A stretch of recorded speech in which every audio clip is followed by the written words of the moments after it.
كتاب الله كتاب الله كتاب الله.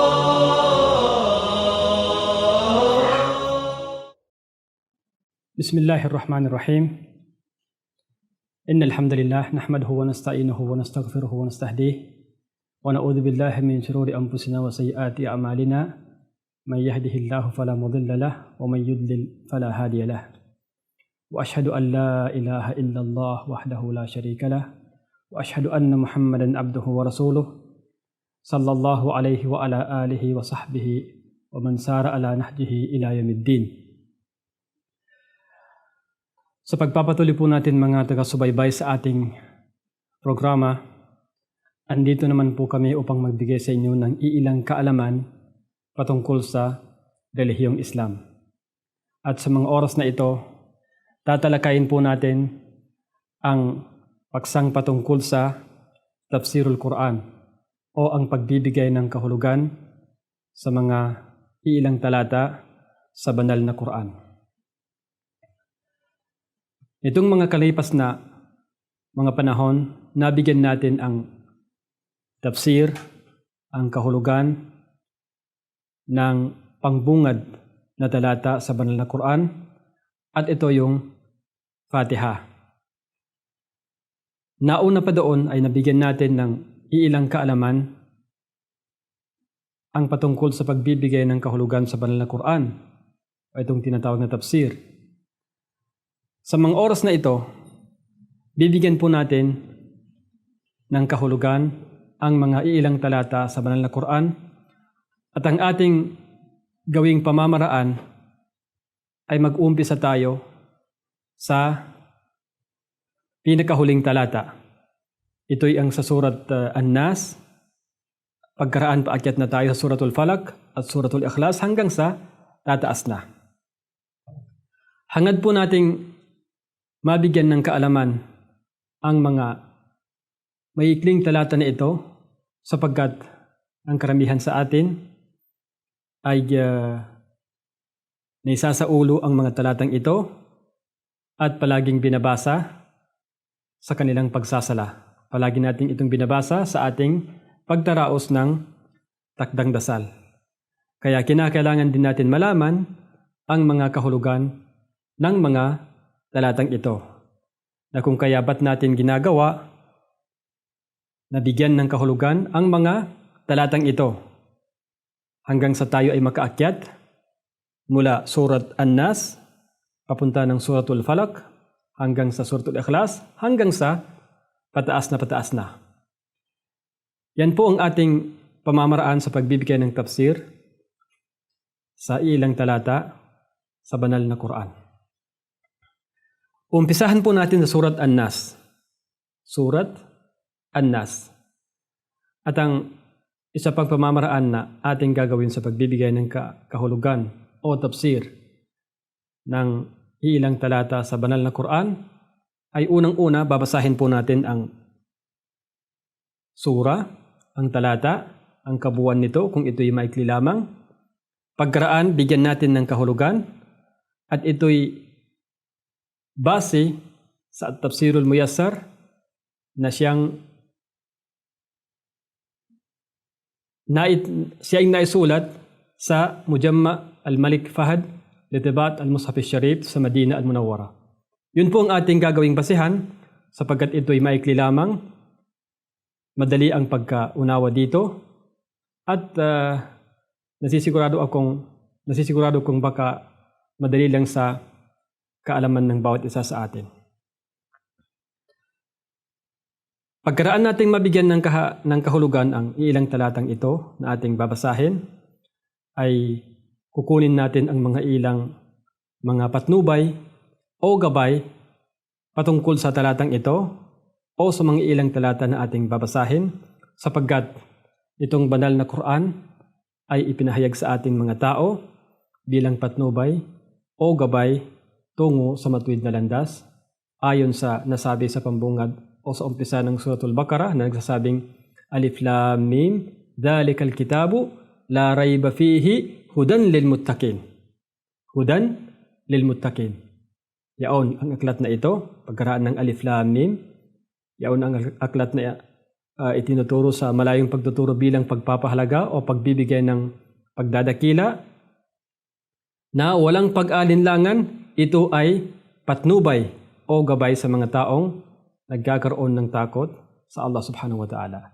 Kaya kukunin po natin ang ilang mga patnubay, gabay sa talata o sa mga ilang talatang babasahin natin pagkaraan mabigyan ito ng kahulugan. Bismillahirrahmanirrahim. Qul a'udhu birabbin nas, malikin nas, ilahin nas, min syarril waswasil khannas, alladhi yuwaswisu fi sudurin nasi, minal jinnati wan nas. Ito po ang surat An-Nas na ang kahulugan ay ang sangkatauhan. Sa ngalan ng Allah, ang pinakamahabagin, ang pinakamaawain, sabihin mo, O Muhammad, ito na ang kahulugan ng talatang binasa natin.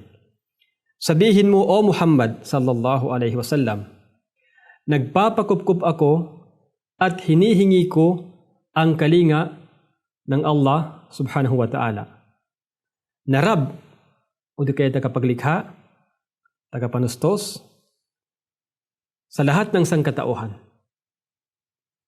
na bukod tanging makapangyarihan, napigilin ang kasamaan ng sino mang nanlilinlang. Yun ang kahulugan ng Qul a'udhu birabbin nas. Malikin nas.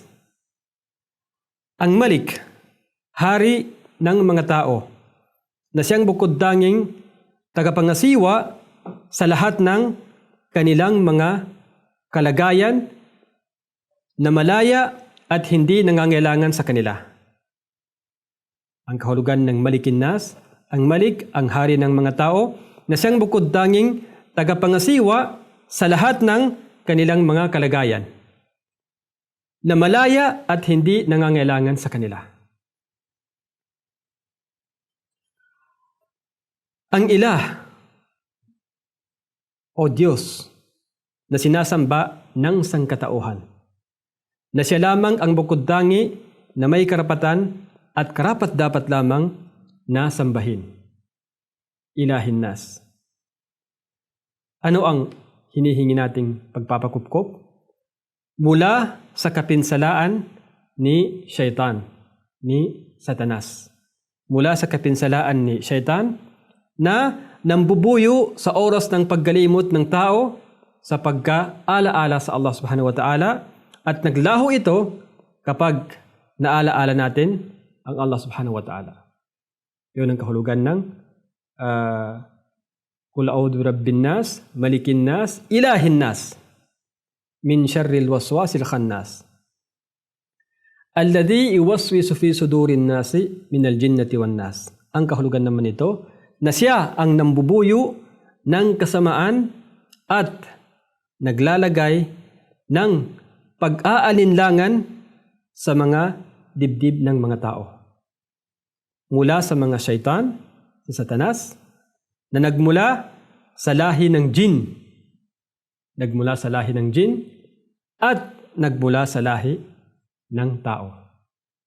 Yan po mga taga-subaybay ang kahulugan ng surat An-Nas sa pagbibigay ng maikling usapin ang patungkol sa talatang ito. Ngayon,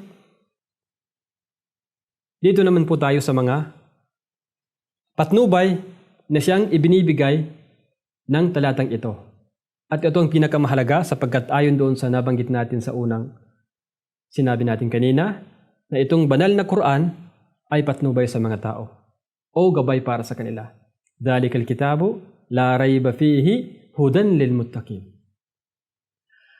Ang ilang patnubay ng surat An-Nas. Unang-una, obligado sa ating mga tao o ang pagkaobligado ng tinatawag na al-isti'adatu billah, ang pagpapakupkop sa Allah subhanahu wa ta'ala, ang kataas-taasan mula o laban sa mga shayatin, mga syaitan, mga satanas, maging ito man ay mula sa tao o mula sa jin. Yun ang unang makukuhang patnubay o gabay mula sa sura na ito. Pangalawang bagay, ang tinatawag na pagpapatibay sa pagkadiyos ng Allah subhanahu wa ta'ala. At ang pagsamba ay tanging sa Kanya lamang.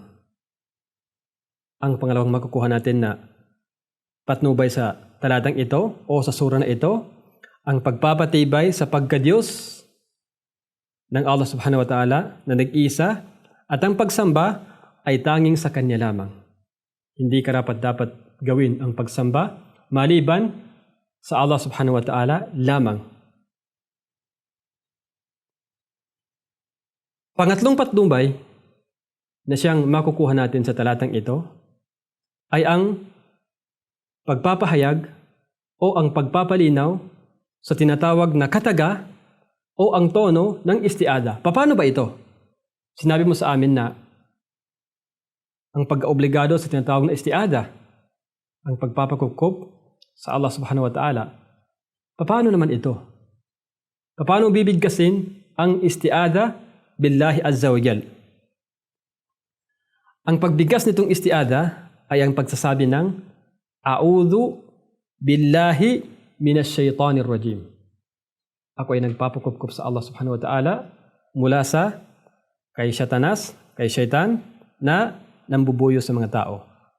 Ito ang pahayag o nabanggit sa sunnah na autentiko na nagmula kay Propeta Muhammad sallallahu alaihi wasallam at naitala ni Imam Bukhari at saka ni Imam Muslim. At ang hadith na ito, ibabanggitin natin, nagkataon na may dalawang lalaki na nagkaroon ng hidwaan. Ang bawat isa ay minumura ang kanyang kasama. Dalawang lalaki sa panahon ni Propeta Muhammad sallallahu alaihi wasallam.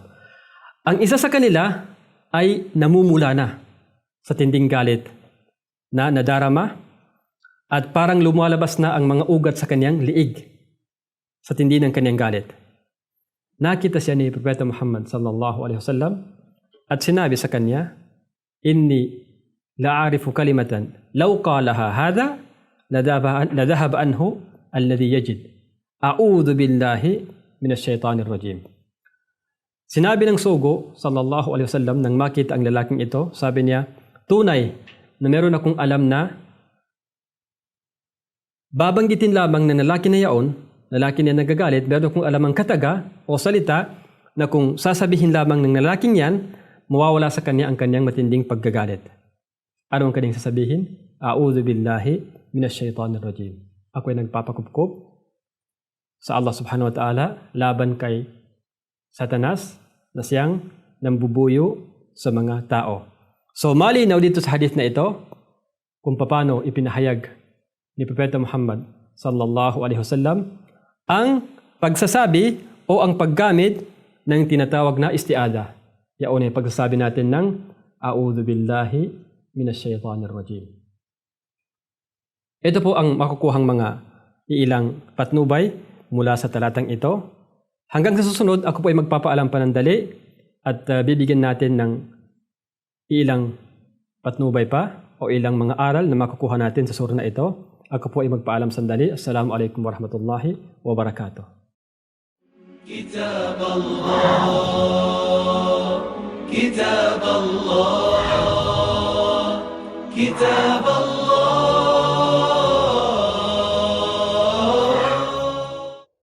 Bismillahirrahmanirrahim. Sa pagpapatuloy po natin mga taga-subaybay, ay andito naman tayo pang ipagpatuloy ang naputol nating talakayan dito sa pagbibigay ng kaalaman o ng tafsir sa surat An-Nas. Sinabi natin na isang makukuhang patnubay o gabay mula sa talatang ito ay ang pagkaobligado ng tinatawag na istiada, ang pagpapakupkup sa Allah subhanahu wa ta'ala laban kay Satanas, maging ito man ay nagmumula sa tao o nagmumula sa jin. Pangalawang nabanggit natin ay ang pagpapatibay sa pagkadiyos ng Allah subhanahu wa ta'ala at ang pagsamba ay tanging sa Kanya lamang. Pangatlong binanggit nating patnubay o gabay sa talatang ito ay ang paglilinaw kung paano binibigkas ang isti'ada.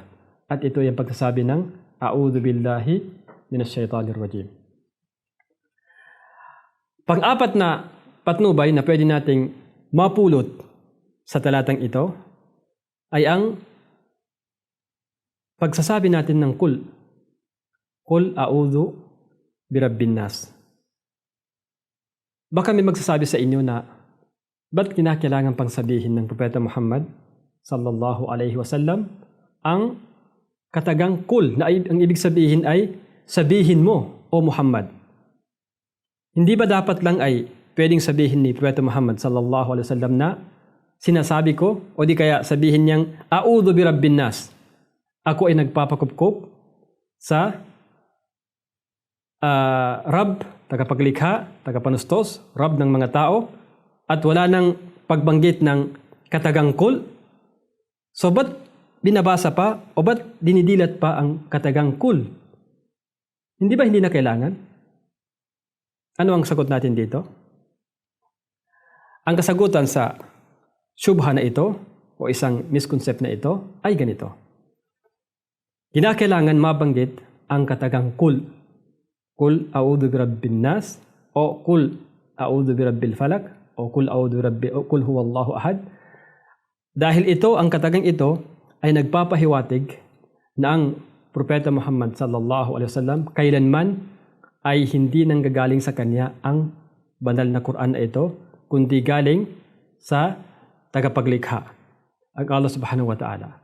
Kaya kapag nawala itong kul, so baka maisip ng tao na ito'y galing kay Propeta Muhammad sallallahu alaihi wasallam at hindi galing sa Allah subhanahu wa ta'ala, ang tagapaglikha, o nagsasabi ng talatang ito, o ng sura na ito, o ang buong Quran na ito. Kaya kapag inalis niya ito, ang katagang kul, baka maisip ng tao na yon. Pero nang binanggit niya ang kul, sabihin mo at sinabi niya sabihin ko na ganito ganyan, a'udhu birabbil falak, a'udhu birabbin nas, huwallahu ahad, dito nalalaman na itong katagang ito o ang banal na Quran kailanman ay hindi pwedeng dagdagan o bawasan ni Propeta Muhammad sallallahu alaihi wasallam sapagkat ito ay tanging nanggagaling o nagmula sa Allah subhanahu wa ta'ala. Kaya hindi pwedeng tanggalin ang katagang kul. Hindi pwedeng tanggalin. Isa pang halimbawa para tayo magkakaunawaan. Kapag ang isang tao na meron siyang isang anak, pagkaraan may isang bisita. O sabihin natin maraming bisita. So pagkaraan noon, siyempre ang tagapamahala ng bahay ay yung tatay. Hindi ba ganon? Ganoon yun. Pagkaraan ay naghanda na ng pagkain sa harap ng mga bisita. Pagkaraan noon, sinabi ng tatay sa kanyang anak na sabihin mo na sa mga bisita natin na sila ay kakain na. Ngayon, darating ang anak na sabihin natin maliit pa at sabihin sa mga bisita, ano ang dapat niyang sabihin?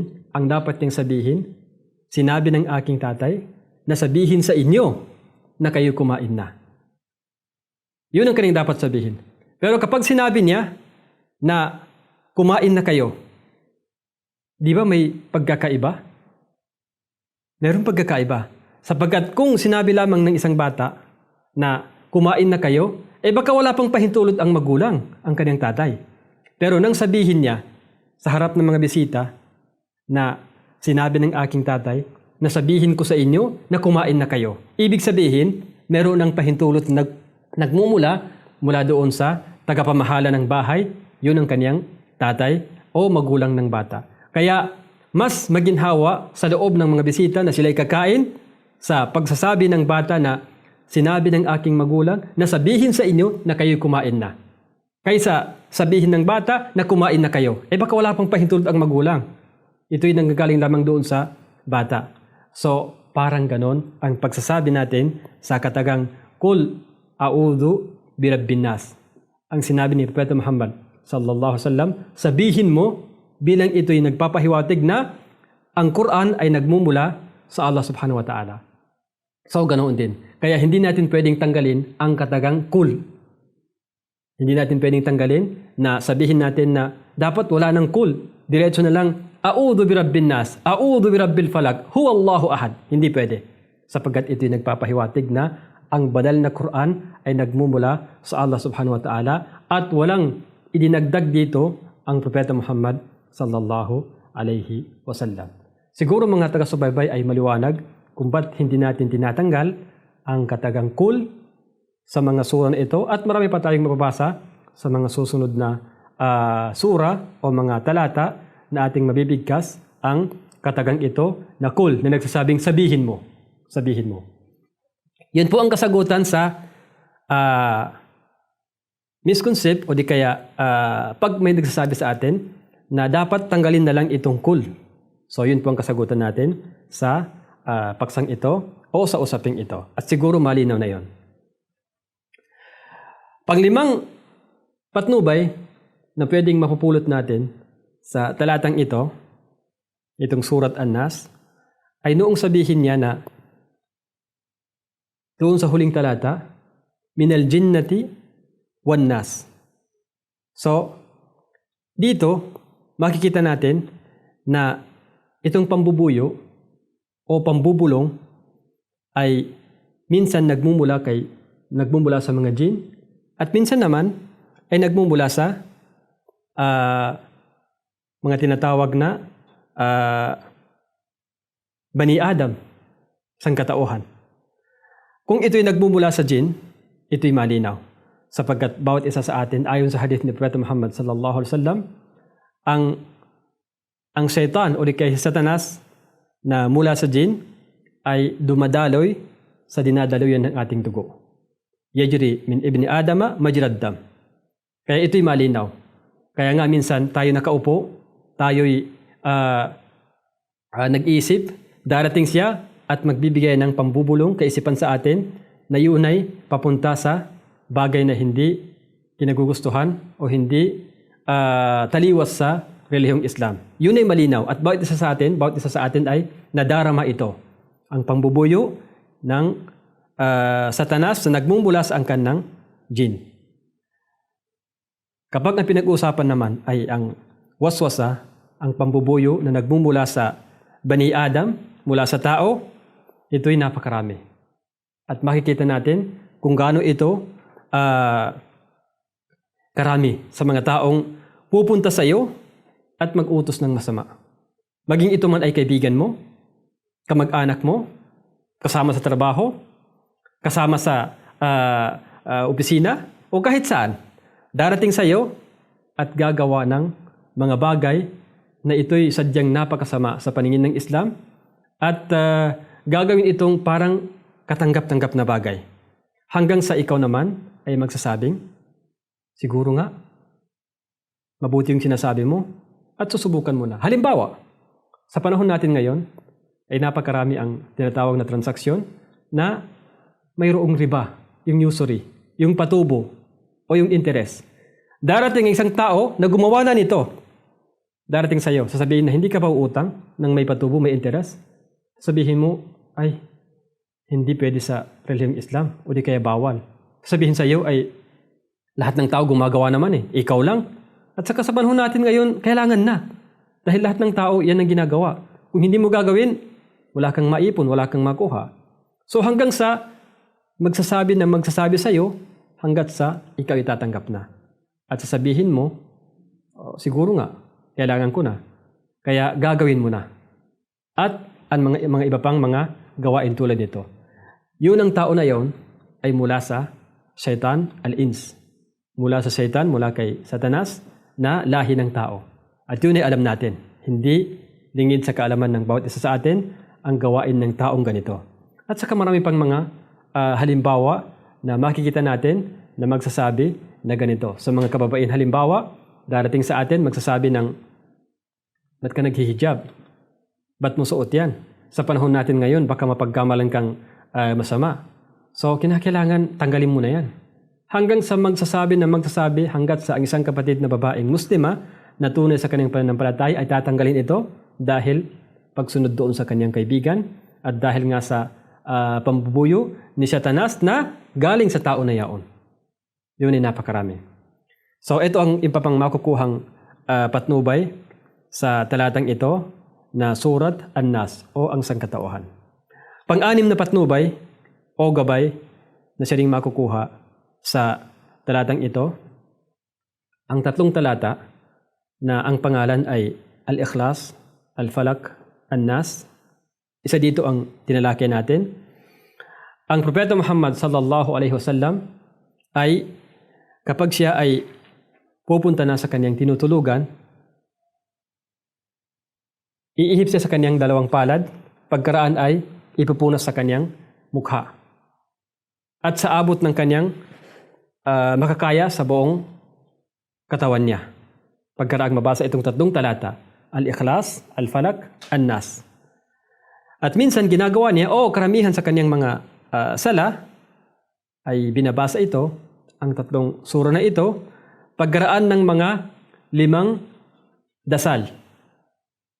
Pagkatapos ng 5 dasal, ay binabasa ang tatlong sura na ito.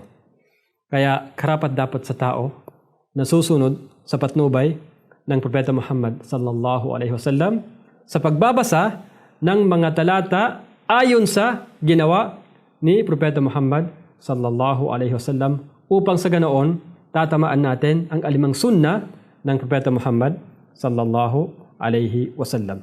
Kaya ito ay babasahin natin sa mga panahon na ito kapag tayo pupunta na sa ating tinutulugang kwarto at doon na tayo matutulog.